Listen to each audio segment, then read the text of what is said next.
Well, joining me live is Kolomeitz, military lawyer and defence academic. We just saw horrendous weather conditions there, Glenn, including in Afghanistan. Now, you and your colleagues at Gap Veteran and Legal Services have been working on behalf of Afghans with a strong connection to Australia. How has that been going? Janie, it's been an uphill battle, unfortunately. The Australian government policy now is to not even process applications for Afghans who are in Afghanistan because Australia can't do the biometric testing. So if you have family, if you're an Afghan with family in Afghanistan, including in Kabul, your application won't even get looked at. And many of our clients and their families are still in Afghanistan. So we just can't get their applications processed. So right now we're begging the government to, at the very least, process the applications of our clients who have made it out to Pakistan or Iran. That's a very slow process also, unfortunately, Janie. So what more needs to be done from the government? Look, they need to, Andrew Giles needs to step up. And unfortunately, I'm seeing the departmental tail wagging the ministerial dog. He needs to stand up to his department and say, well, look, if we can't process the applications of Afghans in Afghanistan, if they've worked for Australia and there are people who can speak to their credibility, then let's give them these emergency 449 visas, get them out and then process them somewhere else. At the very least, our embassy guards and others who are at risk, who have been actively hunted and some have been killed, let's get them out of there on emergency visas if the department won't do the right thing with more permanent visas. How have you gone with other visas in the past, Glenn?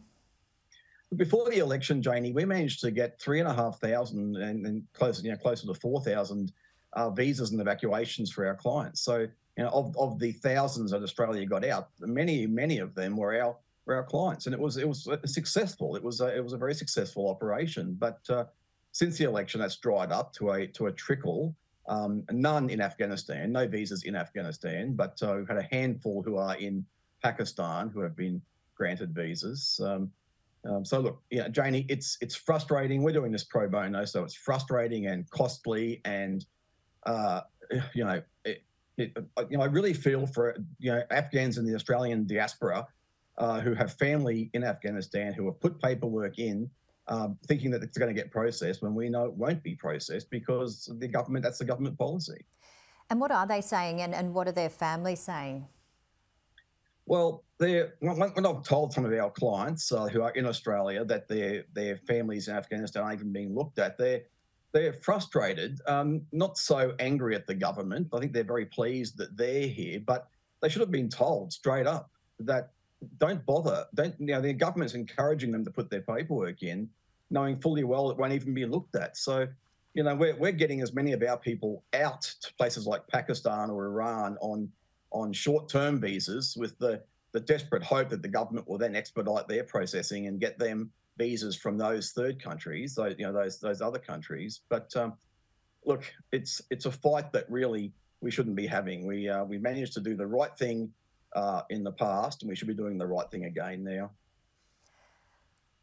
Well, wish you all the best with that, Glenn. Certainly a frustrating time, as you mentioned. Let's turn to Jim Mullen. Mourners on Wednesday gathered to farewell the late senator and soldier Jim Mullen at a service at the Royal Military College at Duntroon. You had great admiration for him. You knew him. Tell us your thoughts about the late Jim Mullen. Janie, Jim Mullen was one of our country's few real political leaders. He was one of the few real leaders in our federal parliament, and he brought that leadership with him from his many years serving this country as a soldier and as an officer, as an Australian soldier. So, look, it's that life experience that he brought to the table, which I think has contributed. He was a backbencher too, bear in mind, but I think it contributed to defence and strategic policy. Janie, I quoted Jim in my PhD thesis on a couple of occasions, and I've quoted him regularly in opinion pieces in the Australian and the Canberra Times. I draw on his leadership and his comments on leadership in my studies and my opinion editorials. So, look, the guy made a massive contribution to this country, and in fact, he continues to contribute even in his passing now with his book, for example, which I think will help steer, his latest book helps steer strategic policy into the future. So many things you mentioned there. What do you think Jim Mullen will be most remembered for?